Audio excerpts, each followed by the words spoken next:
कोकणातील प्रत्येक अपडेट जाणून घेण्यासाठी आजच माझे कोकणच्या सोशल मीडिया प्लॅटफॉर्मला लाईक, फॉलो आणि सबस्क्राईब करा।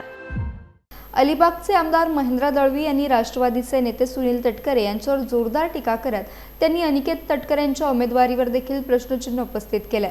यावेळी वेगळा उमेदवार निवडून देण्याचा निर्धार स्थानिक सदस्यांनी केल्याचं दळवी म्हणाले। ऐकूयात नेमकं काय म्हणाले आहेत आमदार महेंद्र दळवी। एकंदर महाराष्ट्रामध्ये येऊ घातलेल्या 18 तारखेच्या स्वायत्त निवडणुका म्हणजे विधान परिषदेची निवडणूक आहे, त्याचं बिगुल खरं वाजलेलं आहे। कोकणामध्ये खरं आमची ताकद आहे शिवसेनेची, त्यामुळे कोकणाचा उमेदवार हा शिवसेना असला पाहिजे आमची आग्रही मागणी आहे। वरिष्ठ आमचे नेते आदरणीय शिंदे साहेबांना या संदर्भातली वरिष्ठ आमच्या नेते मंडळींनी किंवा कोकणातल्या सगळ्याच मान्यवरांनी आमची व्यथा कैफियत त्यांच्यासमोर मांडली आणि खरं आहे की आता 1-2 दिवसांमध्ये त्या संदर्भातली अधिकृत घोषणा होईल। आम्ही आशावादी आहोत की कोकणातली विधान परिषदेची सीट ही शिवसेनेला वाटेल आली पाहिजे, कारण आमचं मताधिक्य जास्त आहे आणि कोकणाचा कणा हा शिवसेना आहे। त्यामुळे आम्ही आग्रही आहोत त्याच्यामध्ये की आज दुसऱ्या कुठल्यातरी पक्षाचं राष्ट्रवादीच्या नेते आदरणीय तटकरे साहेबांच्या चिरंजीवचं अनिकेतचं नाव येतं आहे। खरं तर त्यांची ताकद 3 नंबरला आहे, आम्ही 1 नंबर असताना आम्हाला मिळालं पाहिजे। जिल्हा परिषद आम्ही 1 नंबर असताना दिलं नाही आहे, तिथे असणाऱ्या BJPला त्या ठिकाणी दिलं।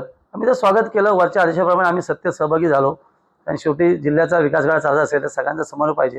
राज्याच्या ह्याच्यामध्ये आम्ही एकत्र आहोत, केंद्रामध्ये एकत्र आहोत, तर जिल्ह्यामध्ये असल्याच्या भूमिकेशी सहमत आम्ही गेलो। पण ही निवडणूक वेगळी आहे, ज्या मतदारांनी लोकप्रतिनिधी निवडून दिले, जिल्हा परिषद पंचायत समिती सभापती असतील किंवा नगरसेवक असतील, या सगळ्या त्यांच्या मतातली ही निवडणूक आहे। आणि मग पूर्ण रायगड, सिंधुदुर्ग, रत्नागिरीमध्ये आमची ताकद जास्त आहे आणि कोकणाचे आमचे वरिष्ठ नेते आहेत उदय सामंत, ह्या संदर्भात योग्य निर्णय घेतील, कुठेही असं चुकीचं होणार नाही अशी आमची पूर्ण खात्री आहे। आणि म्हणून आशावादी आहोत की येत्या 2 दिवसामध्ये शिवसेनेचा अधिकृत उमेदवार एक शिवसैनिकाला न्याय मिळेल असं आमचं म्हणणं आहे।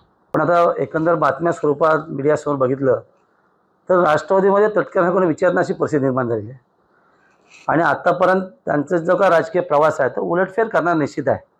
आणि म्हणून अशा डळमळीत असणाऱ्या नेत्याच्या मुलाला तिकीट देऊ नये सगळ्या जिल्ह्याचंच म्हणणं आहे। आतापर्यंत तटकरे साहेबांनी त्यांच्या घरात तिकीट देण्यासाठी प्रत्येक युक्त्या वापरायला सक्सेस झाल्या। आता जनतेने ठरवलं या निवडणुकीमध्ये, जे इलेक्टेड मेंबर आहेत, जे आता स्वायत्त निवडणूक निवडून आले, त्यांनीच ठरवलं काही असं चालेल पण यावेळेला वेगळा उमेदवार निवडून द्यायचा आहे। त्यामुळे आता तटकरे साहेबांची राष्ट्रवादीची जी अवस्था आहे ही अतिशय दयनीय आहे। त्यांना पक्षात कोण विचारत नाही आहे, त्यांनाच तिकीट मिळेल की नाही मुलाला ह्याची खात्री नाही आहे। म्हणून आमची आग्रही मागणी आमच्या पक्षाकडे आहे की शिवसेना आमच्या एका शिवसैनिकाला न्याय नक्की देईल।